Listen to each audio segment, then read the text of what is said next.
आता आपण दिव्यासोबत एक छान सेगमेंट करतोय ज्याचं नाव आहे माय बेस्ट अँड वर्स्ट. म्हणजे मी तुला काही गोष्टी विचारणार, त्यातलं तुझ्या बेस्ट आणि वर्स्ट गोष्टी आम्हाला सांगायच्यात.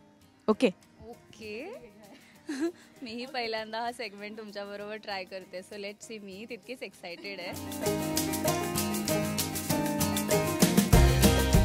सेगमेंट असेल पहिलं म्हणजे दिव्यासोबत हा सेगमेंट करायचाच आहे, कारण का ती इतकी फन आहे आणि सगळ्यांनाच आवडतं.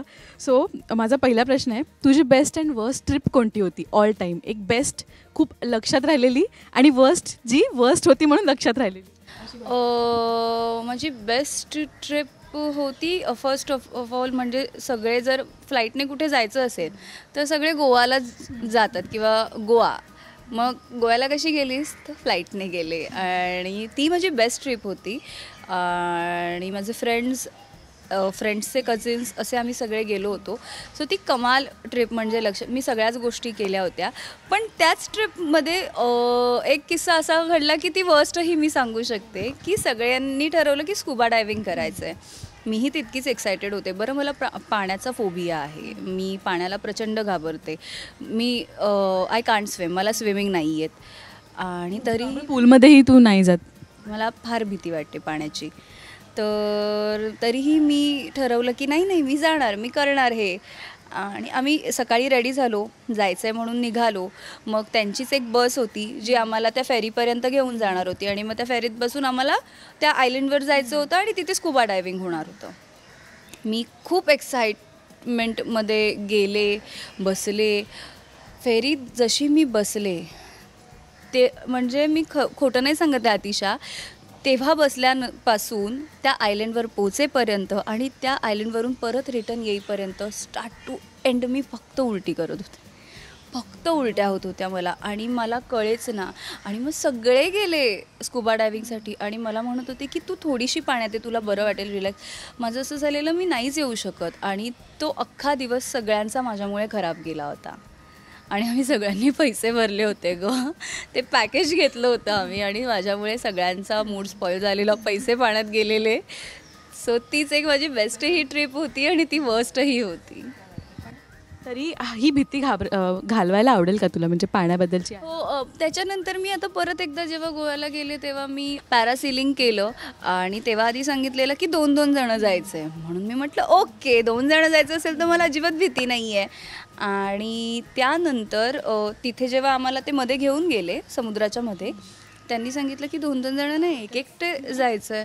आणि माझं असं झालं, अरे मी नाही जाऊ शकत एकटी. तर मग माझे फ्रेंड्स मला बोलायला लागले, आपण पैसे भरले आहेत की नाही दिव्यामध्ये, पैसे पाण्यात नाही गेले पाहिजे, सो तू जा, काही वाटणार नाही. आणि खरं सांगते मी एकटीने केलं आणि मला खूप मजा आली. सो मी ती गोष्ट ट्राय केली आणि डेफिनेटली मी स्कुबाही कधीतरी ट्राय करेन. व्हिडिओही पोस्ट कर, आम्हाला एक्सक्लुसिव्ह दे की बघा दिव्या पाण्यात उतरली आहे किंवा ती पाण्याचे काहीतरी ॲक्टिव्हिटीज करते. नक्की मी नक्की प्रयत्न करेन. नेक्स्ट आहे बेस्ट अँड वर्स्ट गिफ्ट. तुला कोणी दिलेलं जे, किंवा तू कोणाला दिलेलंस जे वर्स्ट ठरल्यानंतर? बेस्ट अँड वर्स्ट नाही मला असं वाटतं एखादं चॉकलेट पण आपल्यासाठी बेस्ट असतं. सो मला कोणीही असं दिलेलं गिफ्ट मी वर्स्ट नाही म्हणणार. हां, मी वर्स्ट गिफ्ट दिलं आहे.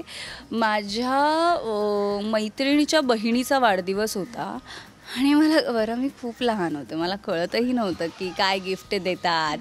आणि बेसिकली मी मालाडचीच आहे. तर ना तेव्हा खूप असे पॉकेट मनीसाठी जे पैसे मिळतात ना, ते पैसे साठवून ठेवायचे मी. आणि माझी मैत्रिणीची बहीण जी होती ती माझी बेस्ट फ्रेंड होती. सो मला कळेना हिला काय देऊ मी. आणि तेव्हा ना मालाडमध्ये वंडर्स करून एक होतं. सो तिथे ना 49, 59, 69, 79, 99 सो अशा रेंजमध्ये गिफ्ट्स मिळायचे. तर मी गेले तिथे, काय मिळणार म्हणून बघायला लागले. आणि मी तिथून फ्रूट्स जे असतात त्याच्या फ्लेवरचं पुडिंगचं एक होतं जे खूप घाण होतं आणि ते मी तिला गिफ्ट म्हणून दिलं होतं. मला वाटलं आवडेल तिला. आणि नंतर जेव्हा तिने ते टेस्ट केलं ते खूप घाण होतं. तरीही त्या बिचारीने मला ते सांगितलं नाही. ते खूप वेळाने नंतर तिने मला सांगितलं की ते वाईट होतं जे काही तू दिलं होतंस ते. सो हे वर्स्ट गिफ्ट मी दिलं, मला कोणी नाही दिलं. Best and worst cooking experience? केला आहे मी हा शेअर. बेस्ट कुकिंग एक्सपिरियन्स म्हणजे आई बाबा एकदा गावी गेले होते आणि ते येणार होते आणि त्यावेळेस आय थिंक पाडवा वगैरे असावा. तर मी घरात एकटी, माझ्यामध्ये शेफ घुसला. माझं असं झालं मी हे येईपर्यंत सगळं म्हणजे श्रीखंडपुरीचा बेत करायचा आहे मला, मग मी मटर पनीर करेन वगैरे. सो त्यांच्यासाठी मी सगळं कधीची गोष्ट ही रिसेंट आहे की झाली बरीच वर्ष. आता शूटिंगमुळे खरं तर नाही जमत, कुकिंगला वेळच मिळत नाही. आणि जरी घरी असली तरी मम्मी फार कामं लावत नाही मला, कारण तिला माहिती आहे की इथे खूप काम होत असल्यामुळे ती नाही मला जास्त त्रास देत. हे साधारण 3-3.5 वर्षांआधीची गोष्ट आहे. आणि ते आले तर मी मस्त अशा परात भरून पुऱ्या केल्या होत्या, श्रीखंड ऑर्डर केलं होतं, मटर पनीर केलं होतं, जिरा राईस केलं होतं. हे सगळं मी केलं होतं जे खूप छान झालेलं. पण त्याच्यामध्ये एक अटेम्प्ट माझा फसला होता, ते म्हणजे गुलाबजाम. ते पाकात मुरले नव्हते का, ते तळताना काहीतरी वेगळे झाले होते, ते खूप घाण लागत होते. आणि जाऊ दे, म्हणजे मला ते शब्दात पण सांगता येणार नाही, इतके घाण ते फसले. कसे झाले असतील, प्रत्येकाचं झालं असणार तसं. सो असा एक गुलाबजामचा अनुभव आहे की बेस्टही त्यातच, म्हणजे बाकीचे पदार्थ बेस्ट झाले पण गुलाबजाम फसले. बरं, आता best and worst experience in public, म्हणजे आता जेव्हा ऑडियन्समध्ये आपण जातो एक बेस्ट एक्सपिरियन्स तर प्रत्येकाला येतोच, पण एखादा असा वर्स्ट एक्सपिरियन्स आलेला? बेस्ट एक्सपिरियन्स असा की मी एका इव्हेंटला पुण्यात गेले होते आणि साधारण खूप क्राऊड होता आणि मी स्टेजवर होते.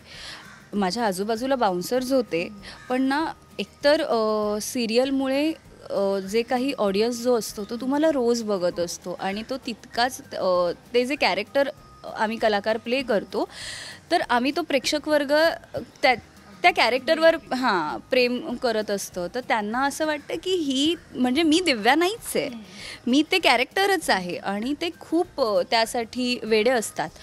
तर मी गेले, इव्हेंट झाला आणि मी निघाले जायला आणि मला बाउन्सर्सने कव्हर करून गाडीपर्यंत घेऊन गेले.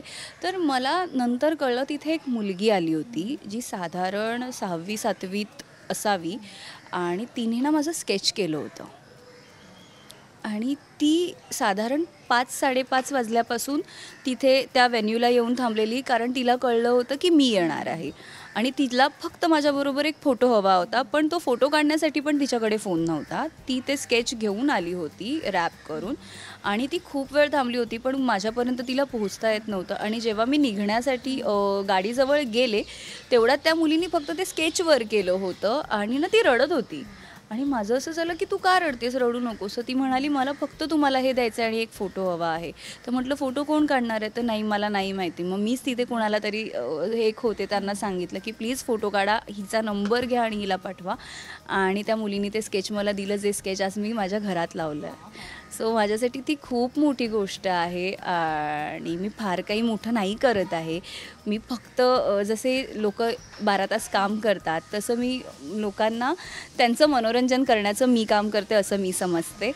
सो ती माझ्यासाठी खूप म्हणजे बेस्ट एक्सपिरियन्स होता तो पब्लिकमधला. आणि वर्स्ट म्हणजे की पुण्यातच गेले होते आणि एके ठिकाणी आम्ही खायला गेलो होतो. सो तिथे एक मुलगा अचानक आला आणि म्हणाला फोटो काढूयात. बरं, माझ्याबरोबर माझे काही को ॲक्टर्स पण होते. तर आम्ही म्हटलं ठीक आहे आपण ग्रुपने फोटो काढूयात. तर तो म्हणाला नाही नाही मला एक फोटो हवा आहे. तर म्हटलं ठीक आहे जाऊ देत, देऊयात आपण एकट्याने फोटो. आणि मग आम्ही सगळ्यांनी एक 1 बाय 1 फोटो दिले आणि मग मी गेले. ऑल ऑफ अ सडन त्याने खांद्यावर हात असा ठेवायचा प्रयत्न केला आणि माझं असं झालं काय चाललं आहे, 1 मिनिट थांब. आम्ही खरंच म्हणजे त्यांच्यामुळे खरं तर आम्ही आहोत. जर प्रेक्षकच नसतील तर आम्हाला कोण विचारणार आहे किंवा आम्हाला कोण बघणार आहे. पण प्रत्येकाला स्वतःच्या काहीतरी लिमिट्स असतात आणि त्या माहिती असणं फार गरजेचं आहे. सो हा एक वर्स्ट एक्सपिरियन्स होता. एक्सपिरियन्सेसमुळे कधी कधी आपण जायलासुद्धा घाबरतो.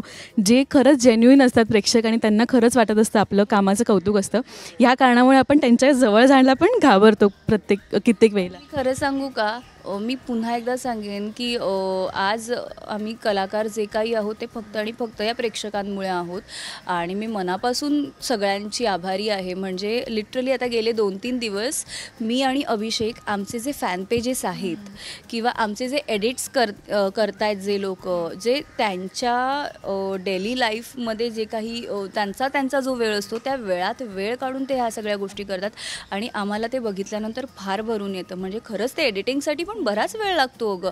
म्हणजे एक पॉईंटला आपलं पण असं होतं, म्हणजे मी स्वतः रील करते त्यामुळे मी काय प्रो आहे असं मी अजिबातच म्हणत नाही, पण त्यातल्या त्यात मला ते समजून घेईपर्यंत वेळ लागतो. आणि ही मुलं मुली जे काही करतात तर गेले 3-4 दिवस मी आणि अभिषेक त्याच फॅन पेजेसना आम्ही समोरून कॉल करतो आहे आणि आम्ही थँक्यू म्हणतो आहे की तुम्ही आम्हाला प्रेक्षकांपर्यंत अजून जास्त पोहोचवताय किंवा सार्थक आनंदीची जोडी आवडण्यामागे कुठे ना कुठेतरी त्यांनी केलेले एडिट्स किंवा आमचे जे सिरियलमधले छोटे छोटे ग्लिम्स घेऊन ते एकत्र करणं आणि मग ते सगळं एडिटिंग करून ती रील पोस्ट करणं, ज्याचा रीचही आजच्या काळामध्ये सोशल मीडिया हे सगळ्यात जास्त मोठं स्टेज झालं आहे लोकांपर्यंत पोचण्यासाठी आणि ती गोष्ट हे सगळे आमच्यासाठी करतात. बरं आम्हाला माहीतही नाही आहे गं आणि आम्ही कोणाला सांगितलंही नाही. त्यांना हे पेअर आवडतं म्हणून ते हे सगळं करतात. म्हणून आम्हाला जेवढं त्यांच्यापर्यंत पोहोचता येईल तेवढं आम्ही पोचायचा प्रयत्न करतो आणि आम्ही ही गोष्ट सुरू केली की ॲटलिस्ट आपण त्यांना एकदा फोन करून थँक्यू बोललं पाहिजे. आणि खूप म्हणजे रडतात गं बघून आणि मग ते बघून आम्हाला वाईट वाटतं. म्हणजे खूप अनुभव तो वेगळा करतात प्रेक्षक. आणि आजही मी जेव्हा बोलले की मी आज सेटवर चालले तर माझ्या आईने लाडू दिले होते मुगाचे की बाबा त्यांना दे, कारण का काहीतरी डेझर्ट म्हणून नंतर असं दे. सो मच काकू. आणि लाडू खाऊन मी आतिशाला सांगेनच की ते कसे झाले होते. थँक्यू सो मच तुझ्या ह्या बेस्ट अँड वर्स्ट मेमरीज आमच्यासोबत शेअर केल्यास आणि असंच आम्हाला एंटरटेन करा. आणि आता सुंदर सुंदर ट्रॅक्सही येणार आहेत, थोडं रोमॅन्टिक ट्रॅक्स बघायलाही मी एक्सायटेड आहोत. सो थँक्यू सो मच आणि all the very best. Thank you. तूही इथे आलीस आणि माझ्याकडून हे बेस्ट आणि वर्स्ट एक्सपिरियन्सेस जाणून घेतलेस त्यासाठी.